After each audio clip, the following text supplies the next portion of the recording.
These past 2 months, I've spent 90 minutes in this ring against one of the best in the world. I have poured sweat. I have spilt enough blood to float a battleship, all for this.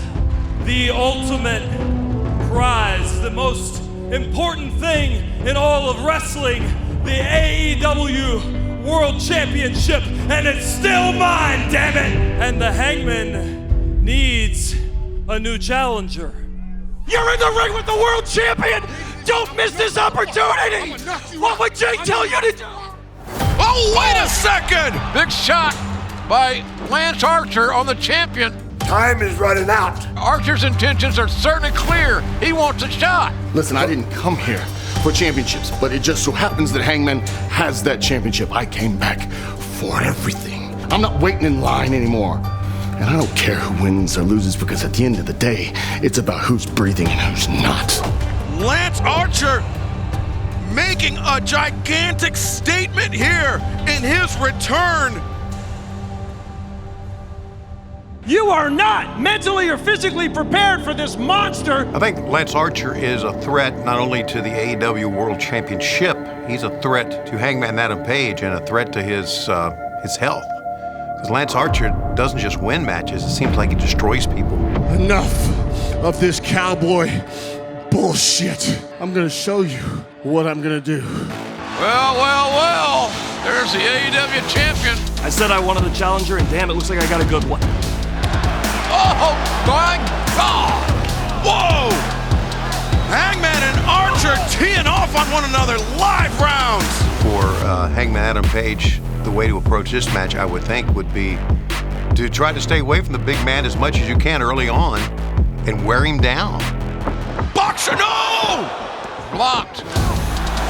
Rolling elbow strike, a second one, a third from Hangman, and Hangman sends the murder hawk to the outside. The champion prevails in this impromptu bar fight. Lance, if you want a shot at the title, I'd be glad to give you one in Atlantic City. Hangman Adam Page versus Lance Archer for the AEW World Championship. Cowboy, when we fight, it's not gonna be any normal fight. It's going to be my fight. It's going to be a Texas death match. In a Texas death match, a wrestler will have a 10 count, try to get to his feet or answer the bell. If he cannot answer the bell, he loses the match. Do you have any idea what you've gotten yourself into, Adam Page? Because this, like I said, is my match. I stepped in the ring with Jon Moxley for the New Japan US title, and he wasn't ready for what I brought. You're not going to be ready for what I bring, and everything that's going to happen to you is going to be so much fun for me. And probably only me. Because I can beat you any way I want. I can pin you. I can submit you. No, I can knock you the hell out and just have you lay on the ground while I stand over your cold, dead corpse. And I count to 10 and raise my hand, and a whole new era of All Elite Wrestling starts with me, Lance Archer. Everybody dies, right? That's what you say? I'm going to die. In the heat wave of 2067, my wife's hand in mine as fire burns through the Appalachians. It won't be against you. So give me the blackout, choke slam me to the abyss, and I will climb back through all 9 layers and bring hell with me. Adam Page, Texas Deathmatch, you're not ready. You're not ready for what's gonna happen next. Come here. Come here, Adam Page. Everybody dies, Adam Page. Atlantic City. That's you. I'm really sick and tired of hearing about the cold-hearted, handsome devil. This new sensation known as Hook in AEW. But Hook's always been a little bit unhinged. I mean, 3 weeks into training, he sucker punched me right in the lip. But since his debut in AEW, it's gotten much worse. Throwing people on their heads, not relinquishing the choke when the match is over, walking over people, walking over me. Everyone's talking about send Hook. Well, next week, I'm sending someone for Hook. One of my prize students, someone that no one's ever seen before. And Hook, as fast as your star has risen, next week, it goes down. My God! I had a feeling you might be in a fighting mood tonight. And I'm probably not the only person in this building who has slapping the shit out of you on their bucket list. I am the one and only 12 gauge Paige Van Zant. I had to come here tonight and show Brandy a fighter.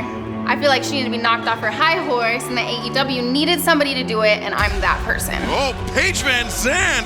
Oh, going right at Brandy Rhodes! And Brandy wanted to say that Dan needs to spend a little bit more time at ATT.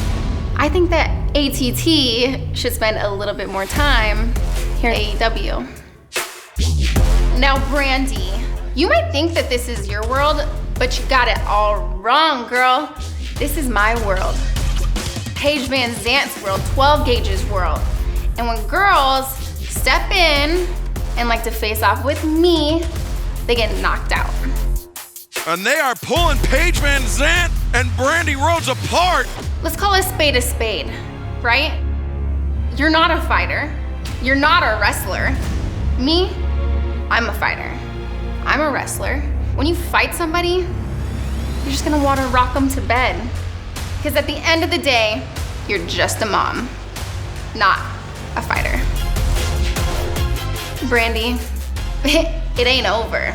You got a little taste of what I have to bring to AEW. They need a hero. They need me. They need somebody to knock you off your high horse. And I'm that person. So, you haven't seen the last of me.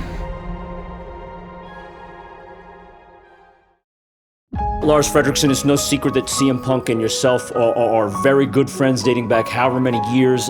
In the city of Chicago, describe what it felt like to sit front row to witness that instant classic that we just saw with CM Punk versus MJF.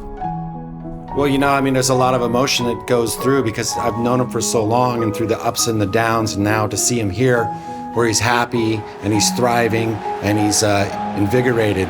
And then they tell a story like that. I mean, and I couldn't think of a better opponent to do it with than MJF. I mean, you got the biggest baby face and the biggest heel in the world, and they're telling the most magnificent story. It was, for me, it was flawless. It had its ups, it's had its downs. I was emotionally connected to both actually competitors, you know what I mean? Because I love this company so much, and I'm so happy that he's a part of it now. Happy that he's healthy, and seeing MJF come up and just be, he's just a natural, and it was like two naturals painting a picture, you know what I mean? It was one of the most beautiful pictures I've ever seen, honestly.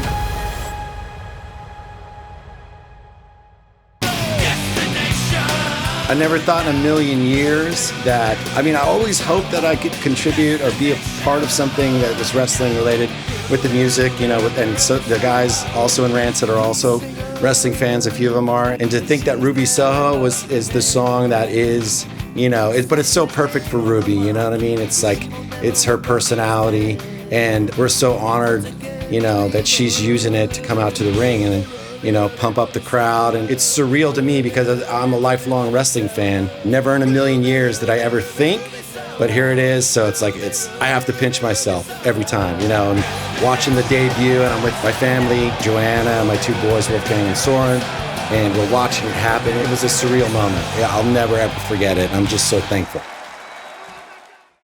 Come on aboard. Over here. Danhausen's over here in this Corvette. Come here. So, Danhausen just finished this match. He went out there with his good friend Orange Cassidy and Wheeler Yuta. It was quite nice. And he cursed Jon Moxley. He's so powerful. And Danhausen cursed him. Yuta took him down. It was wonderful. Very evil. And then, I don't remember what else happened. We probably won, who knows. And then we went to the back, we celebrated, and then Danhausen found his car, which he shall be taking home with him. And the future looks quite evil for Danhausen and their good friends. So onward to the future. How do you start this stuff?